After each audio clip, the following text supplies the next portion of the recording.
Okay, great. All right, everybody, welcome back for our second talk. We are honored to have Alison Gopnik here. I think Alison needs very little introduction, but I'll do a short one. Alison is one of the just foremost thinkers about how we acquire intelligence as children, whether that be theory of thought, theory of causality. And it's really special that she's a member of our UC Berkeley community. So we're very lucky to have her, but now everybody who is coming from far away gets a treat of hearing how she thinks about artificial intelligence in the context of natural intelligence. Well, thank you so much for that introduction, and thank you all very much for inviting me to this workshop. What I'm going to do today is talk about a very basic idea that people have long held about the way that analogical reasoning is really central for generalization.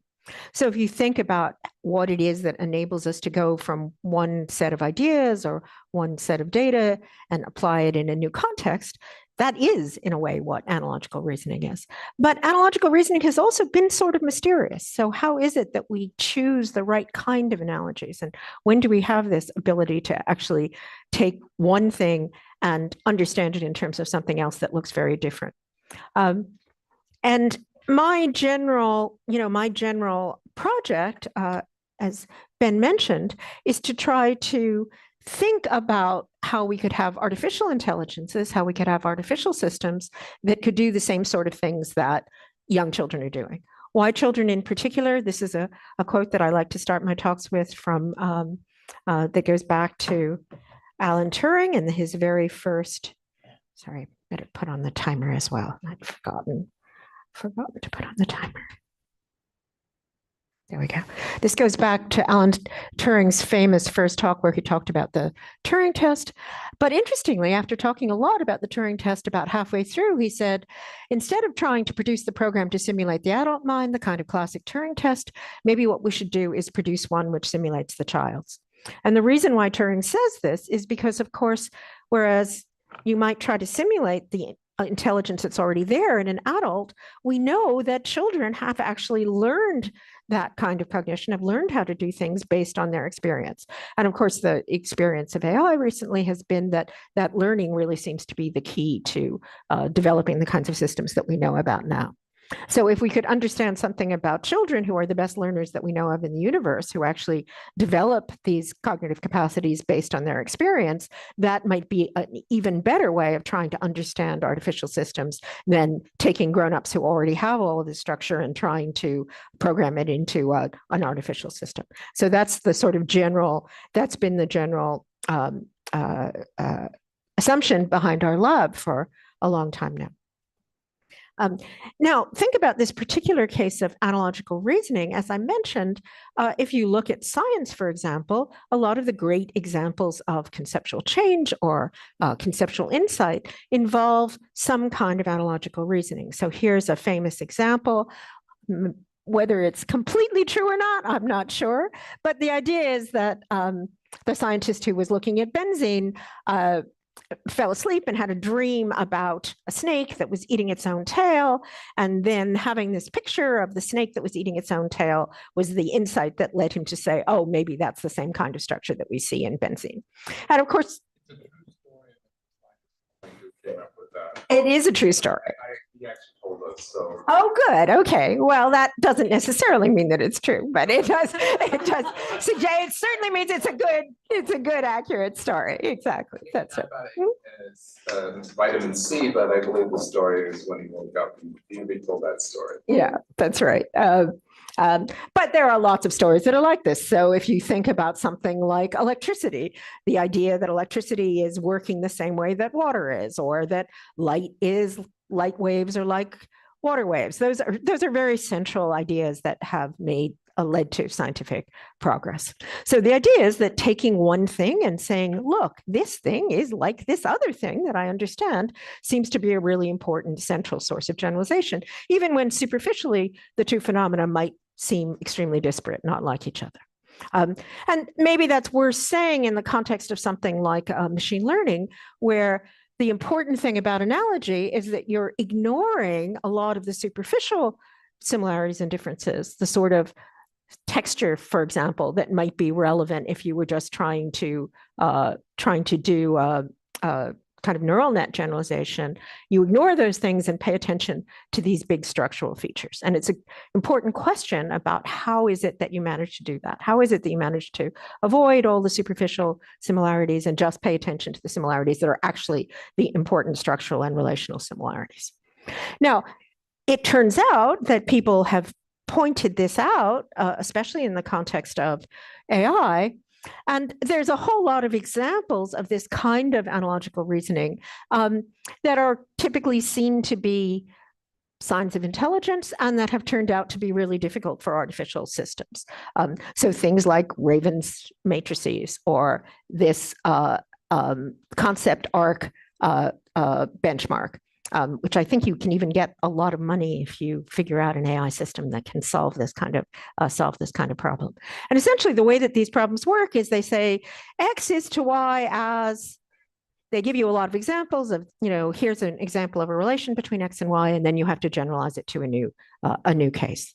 And AI systems are not good at this. It's really challenging, even when they can do a lot of those more superficial generalizations. This kind of generalization is difficult.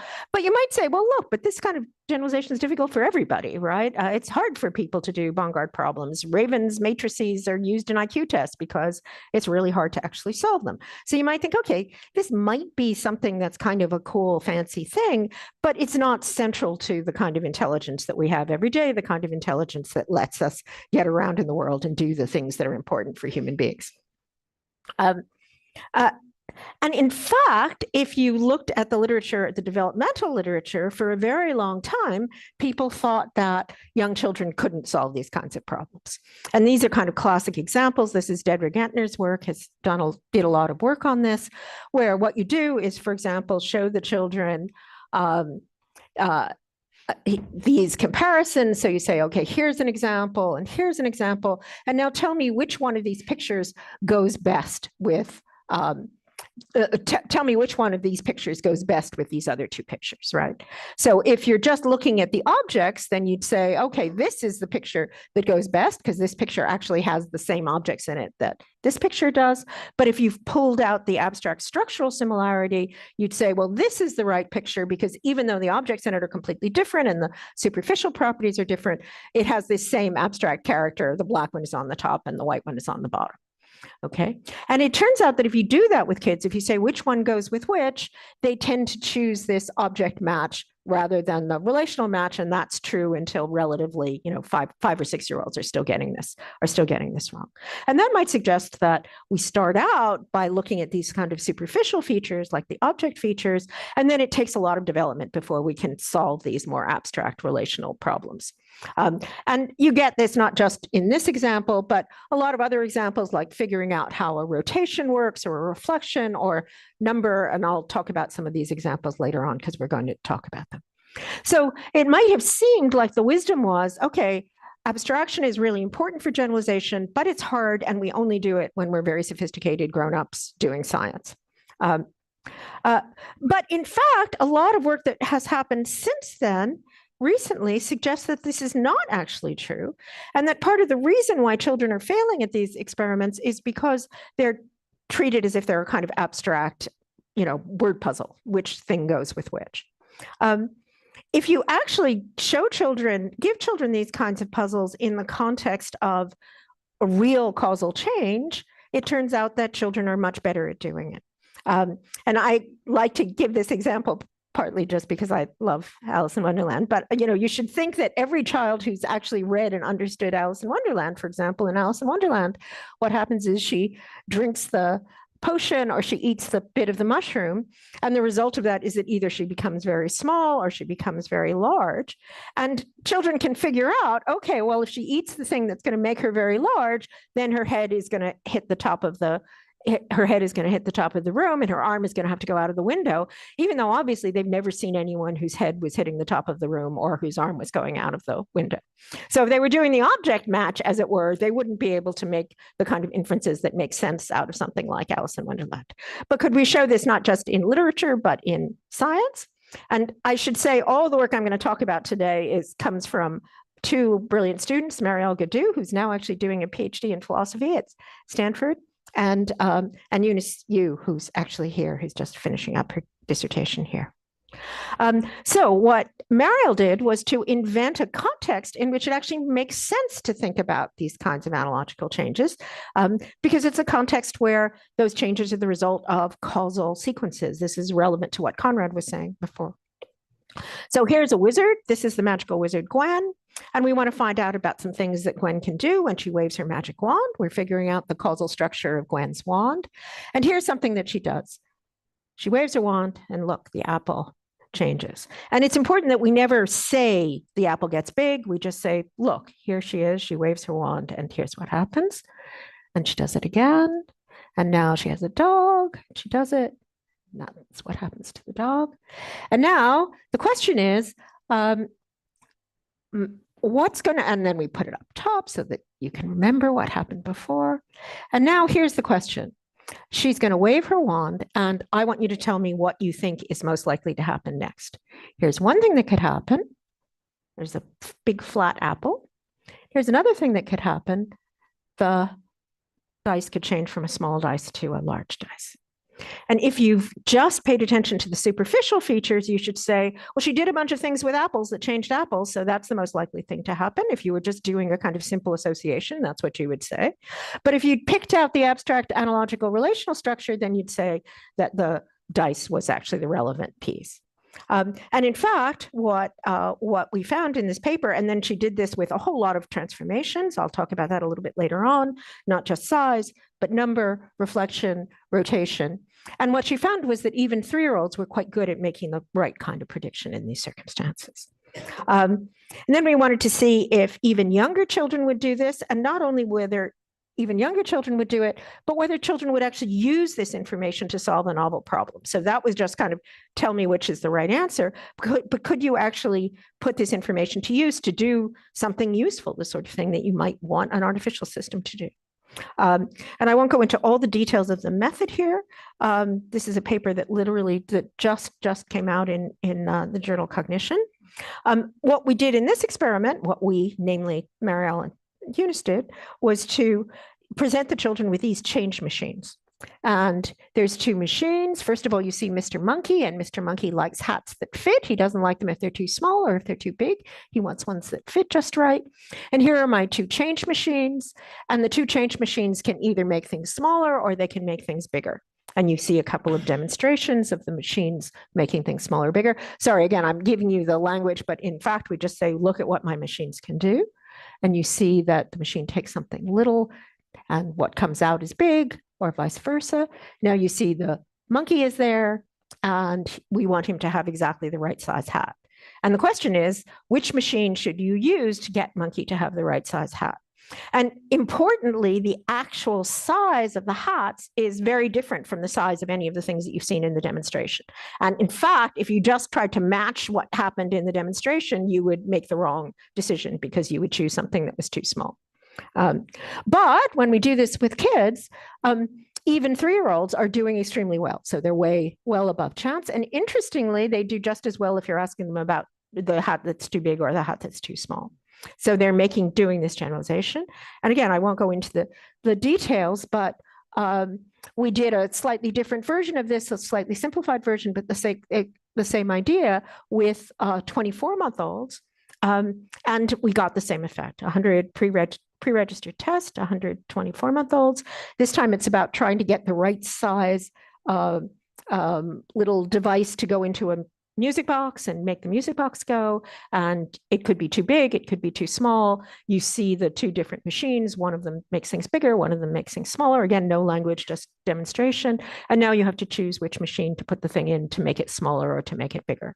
And again, even though the absolute sizes are different, the kids are pulling out the relation. They're figuring out which thing is going to be larger and which thing is going to be smaller. And this is 24-month-olds. If you know 24-month-olds, those are really, really, really little kids. And these 24-month-olds are not only able to do this abstract generalization, but they are able to use it to actually bring about a result. So they're actually using it in practice to do something that's important and useful.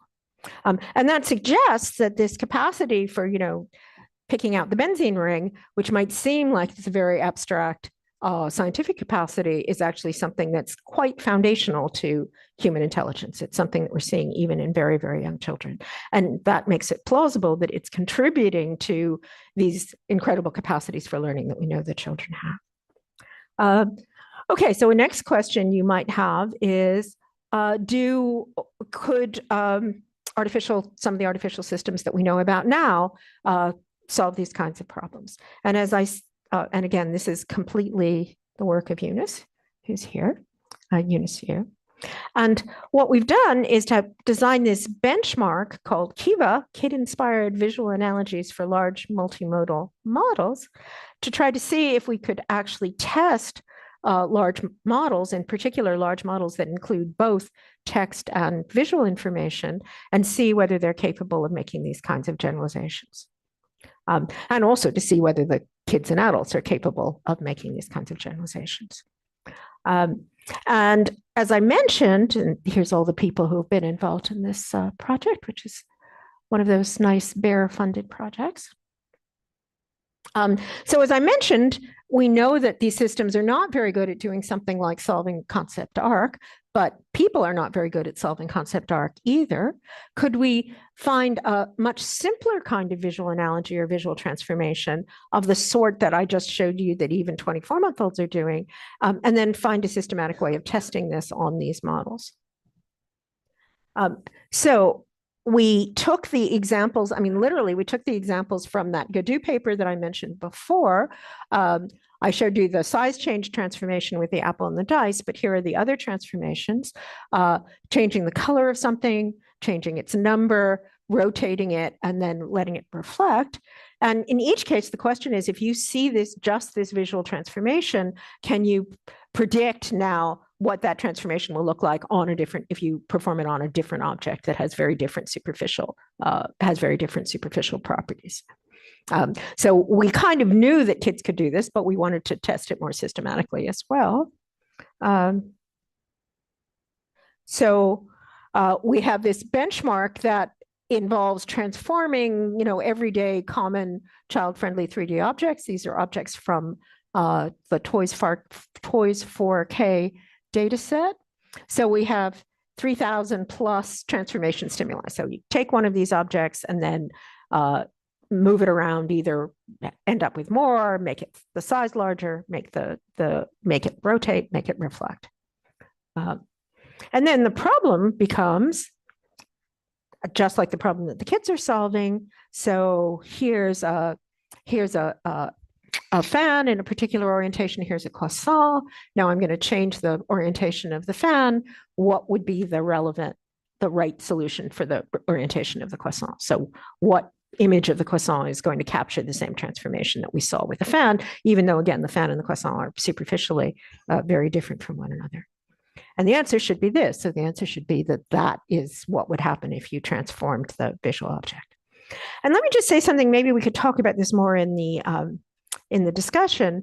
If you think especially about some of these ones like rotation, in the actual visual world, right, if you're actually trying to deal with the real visual world, as opposed to dealing with ImageNet, right, as opposed to dealing with a bunch of pictures that you found on the internet, then these kinds of questions about transformation are real questions, right? Those are going to be things that are going to be happening out in the real world all the time. And you're going to have to be able to identify objects, for instance, across rotations, or identify categories of objects across reflection or across changes in number. So in your real visual experience, then understanding the nature of these transformations is actually going to be important. Yeah. This is not rotation. It's a reflection. Reflections. I'm sorry, did I say rotation? I'm sorry. Yeah, I'm just curious because this reflection is a very peculiar thing, right? Yeah. You don't really see like children, like if you don't have a mirror, you wouldn't see this. Yeah, I think that's a really interesting question. So I'm sorry. So rotation is the one that you'd see in everyday life. And we know that even infants are good at making predictions about rotation. It is an interesting question about why kids turn out to be so good at dealing with cases of reflection. Maybe we could talk about that, and Eunice can talk about that a bit later on. But you're right. No, I'm sorry. This is a reflection example. We have rotation and reflection and number change and size change. It seems much more rare somehow. Yeah, yeah. No, I think you're right. It is, right? Although it's an interesting question about, in the world of children's artifacts, for example, you might be seeing more examples of this than you would in like the natural environment. Okay, so here's our participants. We had 250 adults so that we could go through many of the examples in the benchmark, 50 children, and the children, of course, are not going to be able to complete as many examples as the adults, so we chose a random subset of these examples of objects and transformations, and then gave each of the children a random subset.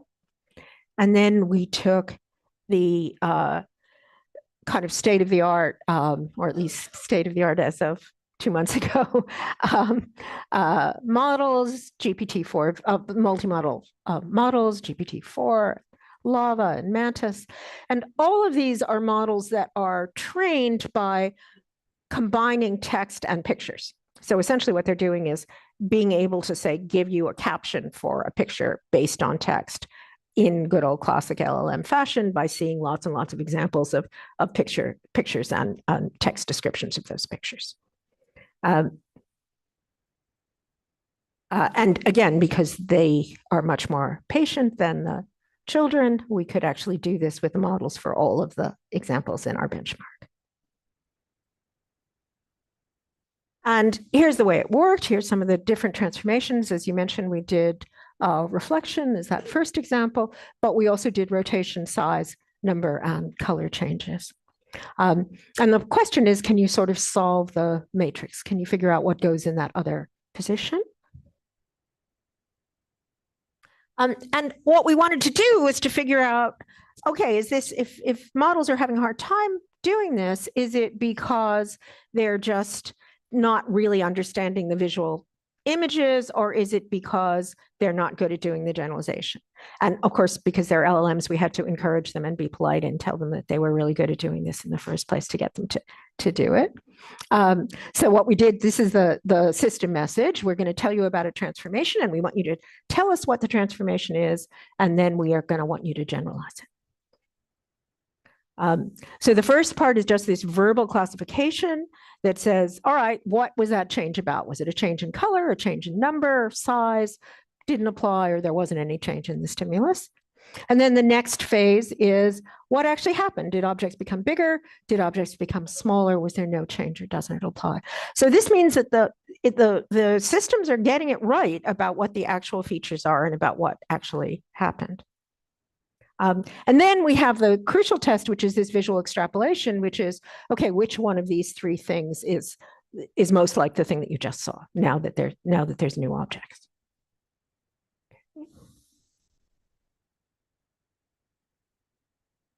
And here's the examples of the different ways that we pose this question to the different systems, sometimes with multiple images, sometimes with a single image. And then we did something very similar for children. Now, we didn't say that they were wonderful puzzle solvers because we assumed they were, but we said that they were picture detectives, and the pictures can change in different kinds of ways. And then you'll get a coin, but we didn't actually give them any feedback. They got stickers at the end of the experiment. They probably would have done fine without the stickers, but okay. And here are the results. Adults, as you can see, so these are the results of, how good are you at the verbal classification task, at actually, describing what happened. at describing the transformation and at making the generalization to the new stimulus. And as you can see, adults are essentially at ceiling on all of this. They're very good at doing this. They don't make mistakes. They understand how to do it, as you'd imagine from the audience. But kids, 3-year-olds, are actually also quite good at doing this. And they're essentially as good at doing the extrapolation as they are at doing the description. They're kids, so there's more noise and they make more mistakes, but they're way above chance on all three different on all three measures, and they're quite good at doing the extrapolation. Now, speaking to your point, one of the things we found is that when we looked at response times, and you'll see this in a minute, so if we look at the score, the kids are better at number and color and size than they are at rotation and reflection, although interestingly, they're just as good at reflection as they are for rotation, but they do seem to be better at color and size. And when you look at the response times, the same thing's true for the adults. So the adults' response times are quicker for color and size and number, and slower for rotation and reflection. Again, rather interestingly, they don't seem to do worse on reflection than rotation, which we thought they might do. All right, now let's see the models. The models are quite good at solving the classification and specification, as you might imagine, because this is what the models are trained on. They're good at saying this was an example of color or this was an example of rotation. Yeah? Why did you expect it to be worse at reflection? Just because there's fewer, seems to be fewer examples of reflection around in your everyday life than rotation, whereas you're always seeing rotations. But we didn't know for sure, right? 3-year-olds, they should be hard-coded, whatever they're doing, right? They didn't have a chance to interact with the world that much. Oh, no, I mean, I think this is, well, that's a good question, right? That's the question that Conrad was raising before about, is it hard-coded or is it something that they've learned as a result of their interactions? And we actually have a little bit of data about that. Okay. But the models are much worse at actually doing the extrapolation. And interestingly, the models are also, a bit better at color and size than they are at rotation and reflection, but they're not any better than chance on most of these extrapolation tasks, in spite of the fact that these are, very powerful, highly trained models. And if you do the full benchmark, you get something that's similar. Well, maybe we were actually misleading those systems by giving them those first set of verbal questions. How about if we just ask the visual extrapolation question? So we don't ask what the color was. We just try and see if they can do the generalization. And they're even worse. So if you don't give these systems a chance to say, yes, this is color or shape, then they're really terrible at doing this. And again, the kids are, that's a response time for the adults. And that's where you can see this these different response times. This is the score. The kids don't do quite as well when you don't give them the verbal questions first, but they're still doing quite well. And again, the large models are not doing better than chance when we just give them the extrapolation task, the generalization task. Could we make the models better at doing this kind of analogical reasoning by doing the kind of prompt tricks that we usually do that often seem to make models better? Suppose we do different kinds of prompting. So suppose we do instruction prompting, which seems to help. Inference through giving them code, make them do it as if it was a code, make them self-reflect, no improvement. How about if we do in-context learning, where we give them a bunch of examples to begin with, and we say, okay, now here's what the right answer is here, and it's because this is a rotation, and that doesn't help any either. So there really seems to be, how about if we do visual prompting? Again, no improvement. So the summary is that the large multi-modal models, even with a lot of these other kinds of tricks, just don't seem to be able to perform this kind of visual analogical reasoning, which means that they're not making the kinds of visual generalizations that even very young children, even 3-year-old children are doing. And that means that the kinds of inferences that they can make are going to be much more restrictive than the kinds of inferences that even the very young children are making. And sometimes it's because of the specific details, but even when it has all the right even when it has all the right details, it's still not doing this generalization. It's still not generalizing and applying this to a new case with very superficially, with things that are very different superficially. And now, of course, this gets to the questions, which is what could we actually do that would allow the models to do this? And here's a sort of general point. I've done a lot of work in my lab about analogy in general, and we always come up against this problem that there aren't good computational models of analogy. The computational, this goes back to Hume, actually, originally made this point, which is when people were talking about reasoning by similarity, he said, yeah, but the problem is, how do you know what is similar to what? So a lot of the sort of soi-disant computational models of analogy are sort of, well, okay, this has the same, this is like that, so that's why you can make the analogy. But of course, once you know that, then you've made the analogy, right? How do you know that that's the right analogy to make? And sort of surprisingly, given how central this is to things like scientific inference and conceptual change and human reasoning, we don't have good computational accounts of how the right kind of analogy is possible. Of course, once you describe it by saying, okay, these two things have the same structure, then you can figure out what the analogy is. But how do you actually get to that idea that these two things have the same structure when you don't know about it? When you don't know about it beforehand. And I think some of this may be things that are hardwired, but I think it's pretty clear that children can make these kinds of analogies even without having them be hardwired. They're very good at making these kinds of analogies based on their experience, and we don't know exactly how it is that they do it. Let me give you an example, since we have a few minutes left, that I like. It's an example from Bear. Sherry Ginesor, who was one of the people who's central to this project, had a 3-year-old that she was taking, walking around with on the campus, and he saw the campanile. I assume now all of you visitors have seen the campanile with the clock tower. And he looked up at it and he said, there's a clock way up high. Why is there a clock way up high? And then he thought about it for a minute and he said, maybe they put the clock there so the students wouldn't break the clock. Which is, of course, a great inference, right? And it's clearly an analogy that's based on his experience about mommy putting things up that are precious way up high so that children can't come in and break them. And then this analogy with, oh, okay, the students in the university, I know they're like the children, right? So maybe they put the clock way up high so the students couldn't reach them and break them. And, you know, that's a cute story, but there's a million cute stories like that. If you hang out with 3-year-olds, you hear cute stories like that. But that's also a really interesting example of an analogy, right? So he takes the phenomenon of mom puts the dishes up high so I can't reach them, and then uses that as an analogy to figure out why the clock is up there. And it's also an example of how analogies can be wrong. If you don't actually get the right one, then you could get a creative and cute but inaccurate response. So ongoing questions, what is it that the children are doing? Is it coming from encountering data? Is it something about the way that they're predicting and intervening in the world? Is it something that's hardwired? Are there ways that we could actually get analogical reasoning in these systems? And if you had more information, say if you had video information rather than just static picture information, would that enable the systems to do better?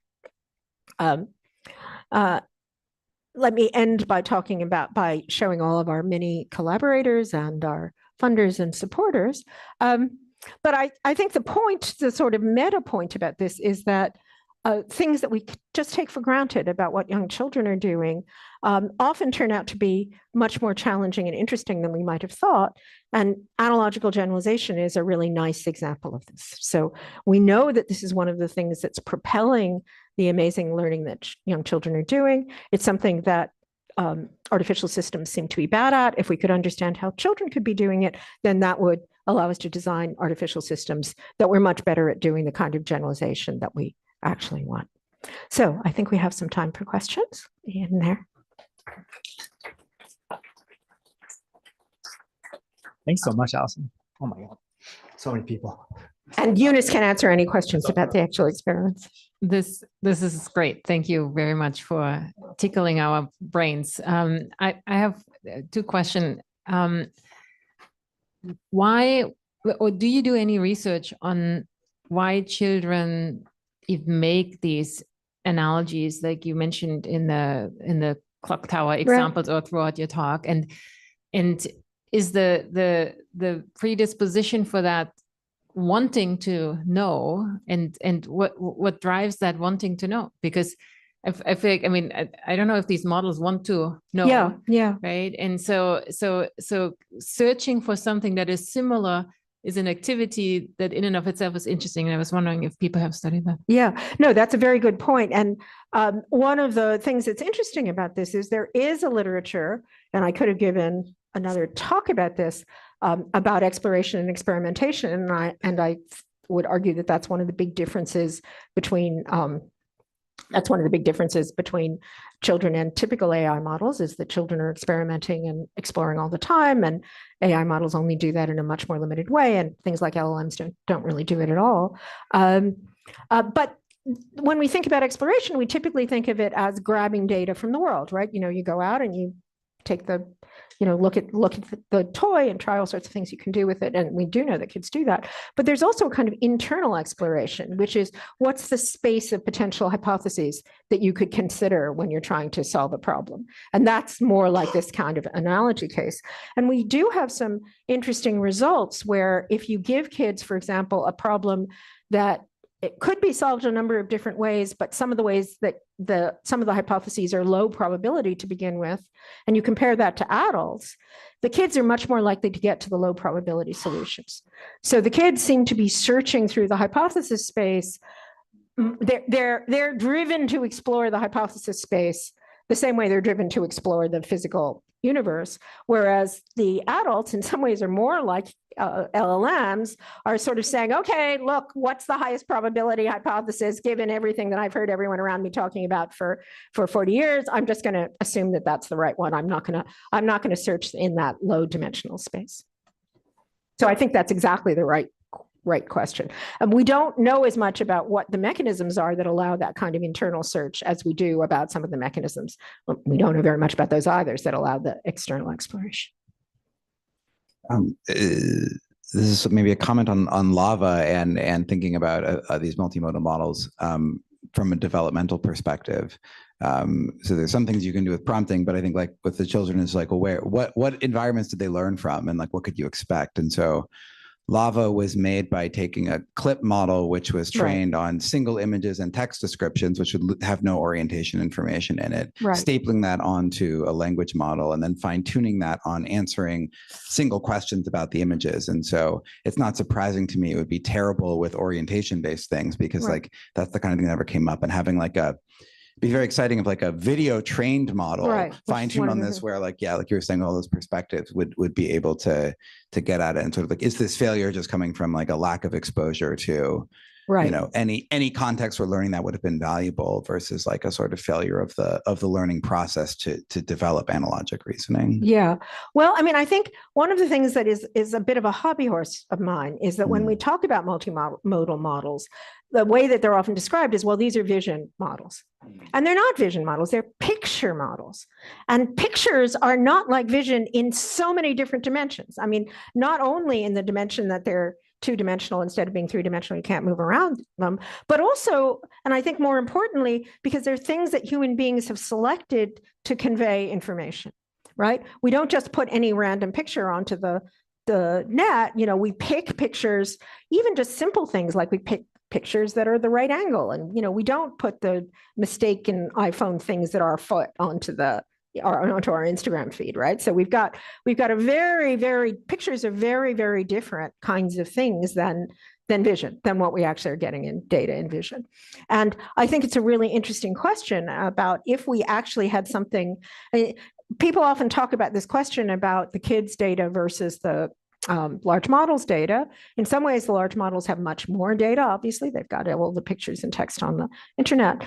But in some ways, they have less data because they don't have the data that the kids have, which is the same objects. You know, the kids have a very limited set of objects, but they're seeing them from all of these different directions. And there's a kind of density of data that they have, which is all correlated, unless they have vertigo like me, which is all very well correlated with their motor behavior, right?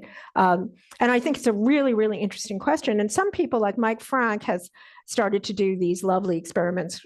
Brendan Lake has this too, where you have GoPros on the babies' heads, and you can actually get the data about what the babies, even little infants, what they're actually seeing. And it looks very, very different from the way that you would train a multimodal model. And then the question becomes, if you train on that data, are you going to do better, even if you just are using the regular kind of, even if you're just using regular kinds of training?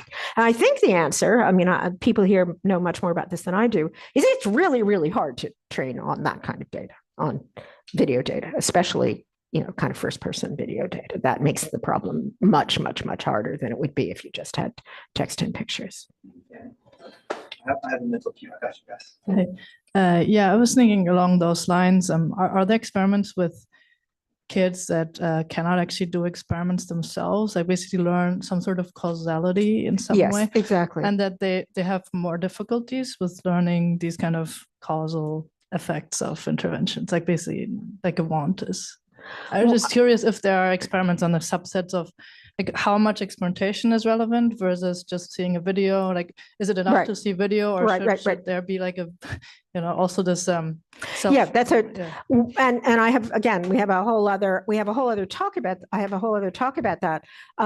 It's really interesting. It turns out that for infants, for infants and young children, actually seeing outcomes of actions when you're making a causal inference is really, really important. But interestingly, it doesn't have to be your own action. It can be the outcome of the action of another person. And that may be something that makes humans really different from other animals. That doesn't seem to be reinforcement learning is learning from the outcomes of your own actions, right? But learning from the outcomes of other people's actions and mapping that onto a broader causal model is something that even 9-month-olds are doing, human 9-month-olds are doing, and that non-human animals, if they're doing it, are doing it in a much more limited way. But we actually have some experiments that show that it's only when their kids are about 4 that they'll make those inferences just from patterns of correlation. So it's kind of the opposite of what you see with LLMs. So if you just show them a pattern of correlation between two events, like they're kind of like Hume or like all those statisticians who say you can't infer causation from correlation, the 2-year-olds won't infer causation from correlation. They'll detect the correlation and they'll do prediction based on the correlation. So they know what the correlation is, they'll make the predictions, but they won't actually infer that there's a causal relationship there. But 4-year-olds will. So 4-year-olds are still pretty little and they're already mapping lots of more information onto causal structure. But I think you're absolutely right that causal structure is what's involved here.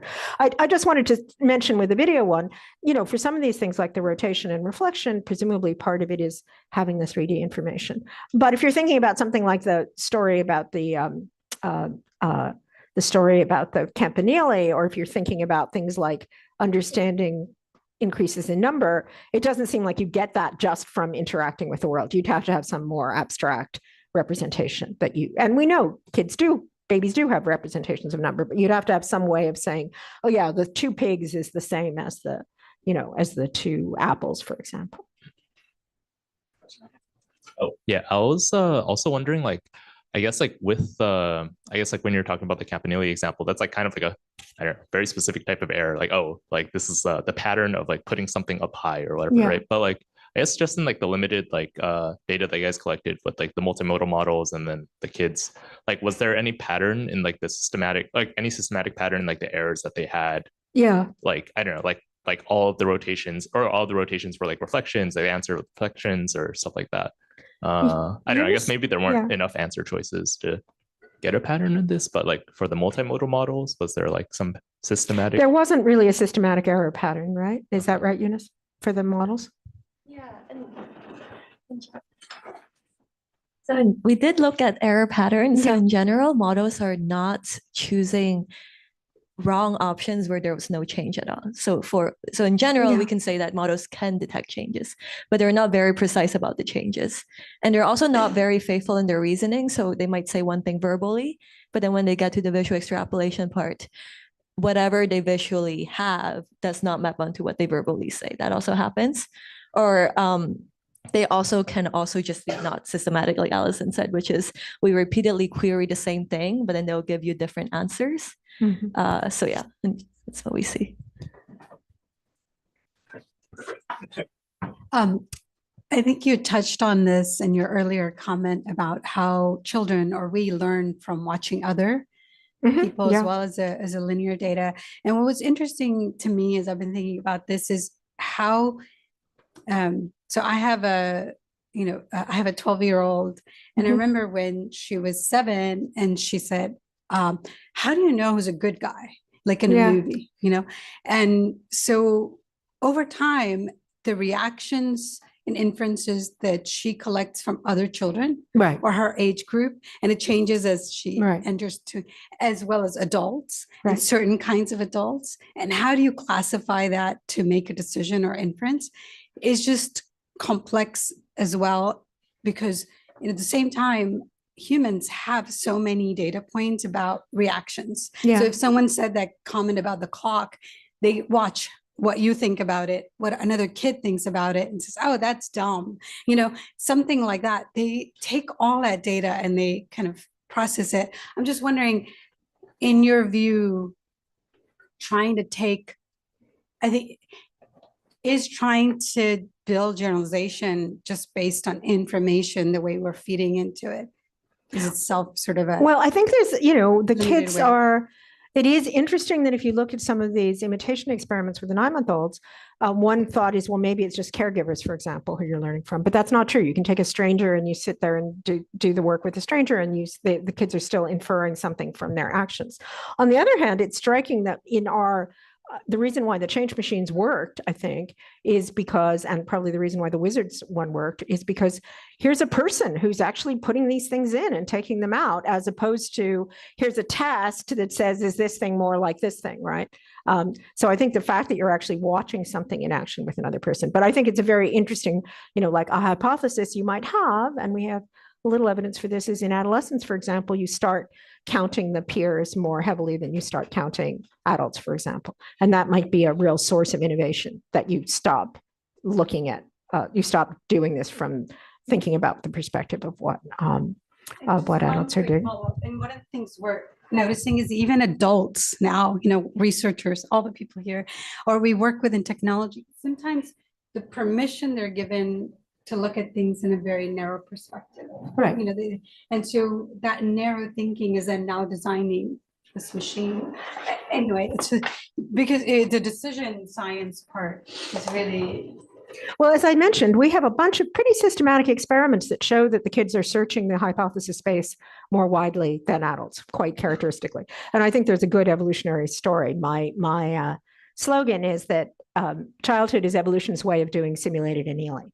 So the idea is that you start out doing this really broad-based random search, which is not going to be very helpful for exploitation, right? It's going to have, this is the classic optimality results, where you're not going to get to the good enough solution quickly that way, but you're going to get to parts of the space that you wouldn't get to otherwise. And I think kids and adolescents in a different context are sort of designed to get to the parts of the space that the previous generation has not been able to get to. And a lot of things that look like bugs in children's cognition have traditionally been seen as being bugs in children's cognition, like that they're messy and they're unpredictable and they're random and they can't take care of themselves. All those things are actually features if you think about a system that's designed to explore the hypothesis space as widely as possible. That would be part of the argument.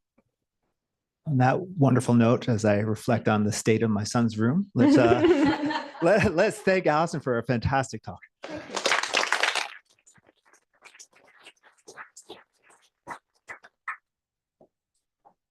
When's the next one?